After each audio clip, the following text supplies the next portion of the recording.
السلام علیکم. Good to have you at Urdu audio books. حاضر خدمت ہے میرونسا شامیر کا ناول بسمل، ایپیسوڈ 17. رنگین دیواروں والا کیفے آج ایک بار پھر ملاقاتیوں کے آنے کا شرف حاصل کر چکا تھا. بالاج آج قدرے بہتر تھا. زینیا سے چند ہلکی پھلکی باتیں کرنے کے بعد وہ اب اس کے زخم کے متعلق استفسار کر رہا تھا. آئی ایم سوری، کل میں پریشانی میں بھول گیا تھا. تمہارے چہرے پہ کیا ہوا ہے؟ کچھ خاص نہیں، بس چھوٹا سا حادثہ تھا. آپ بتائیں، کہیں کھانا کھانے چلیں؟ وہ آہستہ آہستہ آرام دہ ہونا چاہتی تھی. کھانے کی بات پہ بالاج کی آنکھوں کی جوت بجھ سی گئی. اس نے نامحسوس انداز میں اپنی جیبیں تھپ تھپائیں. زینیا غور سے اس کی ایک ایک حرکت نوٹ کر رہی تھی. کل چلیں؟ آج میرا موڈ نہیں ہے. اس کی آواز ہلکی تھی. زینیا پرتکلف سا مسکرائی. ایسا کرتے ہیں، کل میں آپ کو اپنے ہاتھ سے کچھ بنا کر کھلاؤں گی. آپ بتائیں، آپ کو کیا پسند ہے؟ وہ آگے کو ہو کر بیٹھی. چہرے پر جوش تھا. اپنے شوہر کا بھرم وہ رکھ چکی تھی. مجھے مٹن کڑھائی بہت پسند ہے. بیف کوفتے اور مٹن قورمہ تو میرا فیوریٹ ہے. تم بتاؤ، تم کل کیا بنا رہی ہو؟ وہ بھی ایک دم پرجوش ہو گیا تھا. زینیا نے بے بسی سے اسے دیکھا. آپ کو چکن پسند نہیں ہے کیا؟ چکن میں کیا رکھا ہے؟ نہ مزہ، نہ طاقت، نہ جان. مرد بیف اور مٹن سے نیچے بات نہیں کرتے. بالاج بدمزہ ہوا. اور مجھے چکن کے علاوہ کچھ پسند نہیں. جب ہی تو یہ حالت ہے. بالاج دو بدو بولا. خود کو دیکھو، وزن کتنا کم کر لیا ہے. سارا وقت پڑھائی کی ٹینشن، پھر کھانے میں یہ چکن، اور ساری دنیا کا بوجھ اپنے کندھے پہ. یہ حالت تو ہونی ہے. اب فکر نہ کرو، میرے ہاتھ آ گئی ہو، اچھا خاصا کھلا پلا کر تمہارا وزن بڑھا دوں گا. ایسی بھی کوئی بات نہیں، اچھا خاصا وزن ہے میرا. آپ مردوں کو بس بیف اور مٹن کے شوق میں کچھ نہیں دکھتا. اچھا یہ بتائیں، کل قورمہ بناؤں یا پھر کوفتے؟ بالاج آگے کو ہوا. مسکراتی نظروں سے اسے دیکھا. جو تم میرے ساتھ کھانا پسند کرو، چاہے پھر وہ بے جان مرغی ہی کیوں نہ ہو. وہ مسکرایا تو زینیا اس کے ساتھ مسکرائی.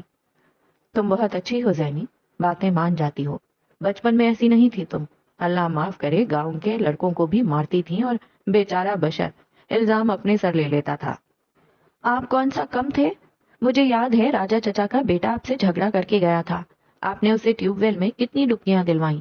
بہت ظالم تھے آپ. شرم کرو، وہ لڑکوں کا ٹیوب ویل تھا. تم وہاں سے بھی باز نہیں آئی. بالاج نے اسے شرم دلانی چاہی. لڑکوں کو ٹیوب ویل فصل کے پانی کے لیے دیا گیا تھا، اپنے ذاتی جھگڑے میں استعمال کرنے کے لیے نہیں. وہ بھی بلا کی ڈھیٹ تھی. بالاج کے ہونٹوں سے آج مسکراہٹ جدا نہ ہوتی تھی. تمہیں بچپن کتنے اچھے سے یاد ہے. میں کافی باتیں بھول گیا ہوں. میں یکدم وہ بولتے بولتے رکا. آنکھوں میں پہلے حیرت، پھر شوق، پھر بے چینی اور پھر زخمی پن اترا. چند لمحوں میں اس کی آنکھوں نے جذبات کے مختلف سمندر عبور کیے. زینیا جو مسکرا کر توجہ سے اس کی بات سن رہی تھی، اس کے خاموش ہونے پہ ٹھٹکی. پھر اس نے بالاج کی نظروں کے تعاقب میں دیکھا. وہ اس کی خالی انگلی کو دیکھ رہا تھا. تمہیں بچپن بہت اچھے سے یاد ہے. صحیح کہتی ہو. یعنی پھر بچپن میں جڑے رشتے بھی یاد ہوں گے، ہے نا؟ زینیا نے ہاتھ کی مٹھی بھینچ لی. تم اسے بھولتی کیوں نہیں ہو زینیا؟ نہ تم نے اسے دیکھا نہ سنا، اور ایک میں ہوں جو تمہارے لیے بولتا ہوں، تمہیں سنتا ہوں، تمہیں دیکھتا ہوں. کیا میں یہ ڈیزرو کرتا ہوں کہ تم مجھے یوں دھوکہ دو؟ آپ نے کیوں عبداللہ کو اپنے حواسوں پر سوار کر لیا ہے؟ کیونکہ تم نے اسے اپنے دل پر سوار کر لیا ہے. زینیا کے دل میں پھانس سی چبھی. آنکھیں زخمی ہوئی. وہ صرف ایک انگوٹھی تھی بالاج. وہ صرف ایک انگوٹھی نہیں تھی، وہ کمٹمنٹ تھی. یکدم وہ میز پہ ہاتھ مار کر چیخ کر بولا تو زینیا ٹھہر سی گئی. آس پاس لوگوں نے مڑ کر دیکھا تھا. لیکن تمہیں کیا معلوم انگوٹھی کیا ہوتی ہے؟ تمہاری انگلی تو 23 سال ایک رشتے کے باوجود خالی رہی ہے. تمہیں کیا معلوم کمٹمنٹ کیا ہے؟ تمہیں تو فون کال کرنے پر بھی رد کر دیا جاتا ہے. اب کی زینیا کی آنکھیں شوق سے پھیلیں. وہ کیسے جانتا تھا؟ اس کی آنکھیں گیلی ہونے لگیں. لب ہلکے سے واہ رہ گئے. وہ بس ایک انگوٹھی تھی. زینیا کی آواز کہیں دور سے آتی تھی. آنکھیں شاکی، چہرہ سفید. میرے ہاتھ میں چبھ رہی تھی. مجھے عادت نہیں ہے. میں وہ ہلکے کانپتے لہجے میں صفائی دے رہی تھی. لوگ ان کی جانب متوجہ تھے. وہ کسی کو نہیں دیکھ رہا تھا. وہ میری تصحیح کرے، تذلیل نہیں. ظاہر ہے چبھے گی ہی. تم عادی ہو نا منگنی کے باوجود خالی انگلی کی. تم تو عادی ہو ذلت کی. زینیا کا چہرہ اب کے سرخ ہوا تھا. اس نے دانت پہ دانت جما کر صبر کیا. تم ایک رد کی ہوئی عورت ہو.